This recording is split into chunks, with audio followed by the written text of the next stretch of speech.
Welcome to Discernment 101 with the Benedictine Sisters of Perpetual Adoration in Clyde, Missouri.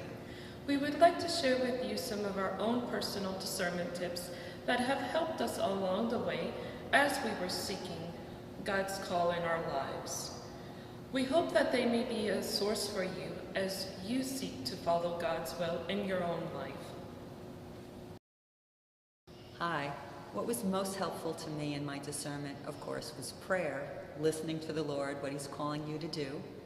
Also, what was really helpful was working with a spiritual director, and I happen to have found a very wonderful priest who helped me discern whether I was called to be more a contemplative life of prayer or live a life of active ministry. So working with someone else to help you discern that was really helpful.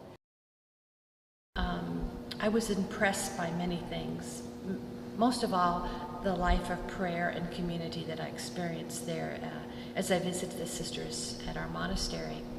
Even just a simple thing like watching them walk in station together, genuflecting, how could that attract me? But it spoke to me of an inner commitment, a commitment to community, a commitment to ritual, if you might say. But over and beyond that, I believe it was the Eucharist that attracted me to my community.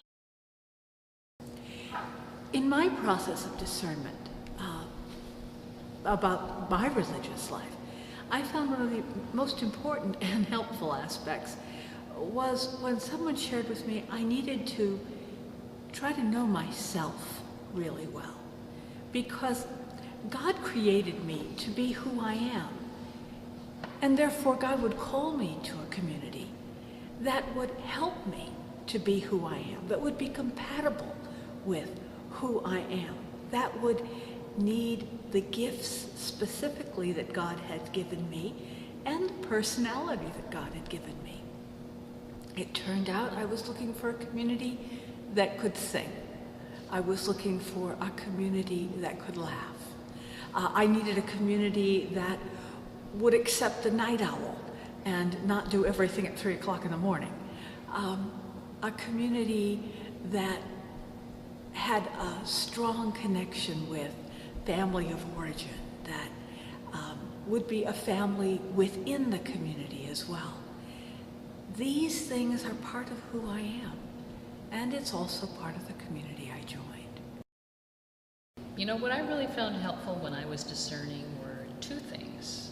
The first thing was finding a great spiritual director to help me, and I would meet with her about once a month, and she was very, very helpful in helping me think about and listen to what I would tell her about what's going on in my prayer life and kind of what communities I was interested in. The other thing that was very helpful was really carving out time for quiet prayer. I would go over to the local church, which was close by to where I lived at that time, and just sit in the chapel silently in front of the Blessed Sacrament, just kind of listening to see what the voice of God would say to me. So those are the two things I would definitely recommend if you're thinking about religious life.